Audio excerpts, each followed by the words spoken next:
Hi అందరికీ. ఈ వీడియోలో మనం ఎగ్ కర్రీ ఎలా చేసుకుందామో చూద్దాం.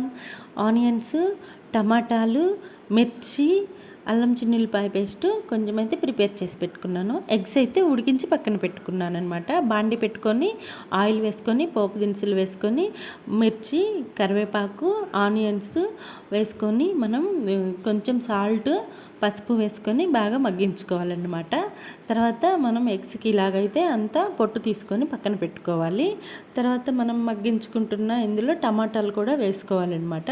టమాటాలు కూడా కొంచెం మగ్గిన తర్వాత అల్లం చిన్నులపాయ పేస్ట్ వేసుకోవాలన్నమాట.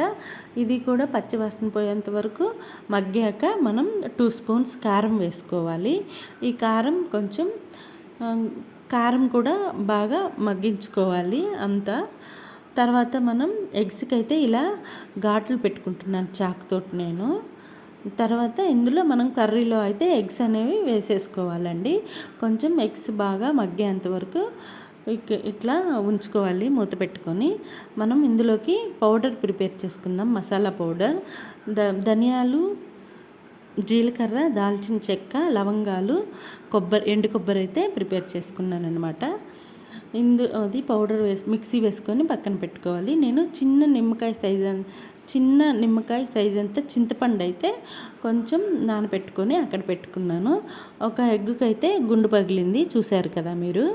అందులో మనం మిక్సీ పట్టుకున్న పౌడర్ అయితే ఇందులో వేసుకోవాలి. బాగా మగ్గించుకోవాలన్నమాట. మనం మాటికి కదిపితే ఎగ్ పగులుతుంది కాబట్టి ఇలాగైతే కుదుపుకున్నాను నేను. అంతే, ఇంకా ఎగ్ కర్రీ రెడీ అయిపోతుంది. దగ్గర పడేంత వరకు ఉడికించుకుంటే. చూసారు కదా, ఎమ్మీ. నా వీడియో మీకు నచ్చినట్లయితే like, share, subscribe. Thank you for